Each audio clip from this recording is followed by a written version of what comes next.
اللهم صل وسلم وبارك على سيدنا محمد. عاملين ايه؟ وحشتوني. ايه رأيكم في الطاسة دي كده؟ انا عملت فيها بصل جوليان كده اهو، وطبعا معلقة كبيرة من السمنة، وطبعا هبدأ اشوح البصل ده واحط له معلقة توم، وهنعمل كبدة. شوفوا بقى طريقتي في عمل الكبدة.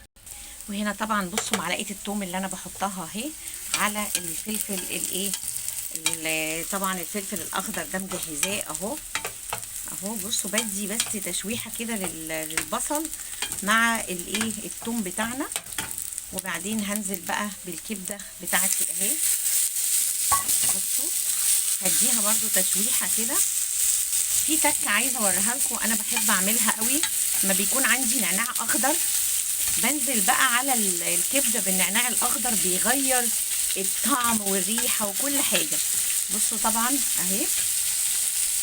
هنا بقى بعمل بطاطس محمره. البطاطس المحمره دي انا اديتها يعني سنه تحمير، ورحت طافيه عليها ورجعت ايد عليها تاني.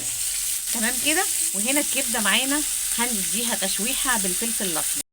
وهنا طبعا بصوا شكل الكبده بعد ما اتشوحت بقى التشويحه اللي هي، هنزل بقى عليها بالايه، بالنعناع المتقطع ده. بصوا لازم يكون نعناع اخضر، انا بحب النعناع الطازه ده بيديها ريحه، جربوها. وهنزل بقى قطعي فلفل زي ما انت عايزه اهو، الفلفل ده برده بيظبطها جدا.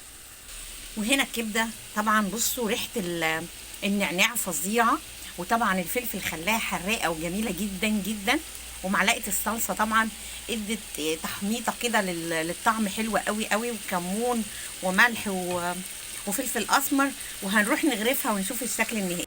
وهنا بقى ده الشكل النهائي للكبده بتاعتنا. بصوا ما شاء الله في منتهى الجمال.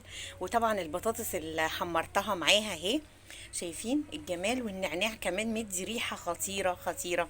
والعيش طبعا بتاعنا اهو. وادي اكلنا النهارده في السريع. كل سنه وانتم طيبين. اتمنى تشتركوا في القناه، واشوفكم بخير في الفيديو القادم. الى اللقاء. باي باي. سلام عليكم.